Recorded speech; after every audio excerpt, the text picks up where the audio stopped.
আসসালামু আলাইকুম। রান্না করব ময়দার সিমাই। এই যে দুধ নিয়েছি, একটু জাল করে নেব। এই যে ফ্রিজে থেকে ঢাকল করা বের করে রেখেছি। পরিমাণ মতো চিনি দিয়ে দিলাম, হালকা একটু লবণ দেব। এর মধ্যে তেজপাতার একটু সাদা এলাচ দেবো একটু। ফ্রিজে রাখা এই যে নারিকেলগুলো হাত দিয়ে গুঁড়ো করে দিয়ে দিচ্ছি। দুধগুলো ফুটে আসছে। এই যে এখানে ময়দার সিমাই দিয়ে দিচ্ছি। এটা এশিয়ার ভাজা ময়দার সিমাই। এটা ভাজতে হবে না, এটা এভাবে রান্না করলে অনেক ভালো লাগে।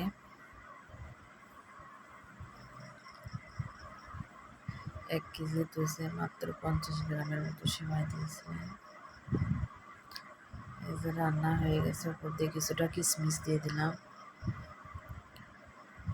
এই যে রান্না শেষ, নামাই ফেলবো।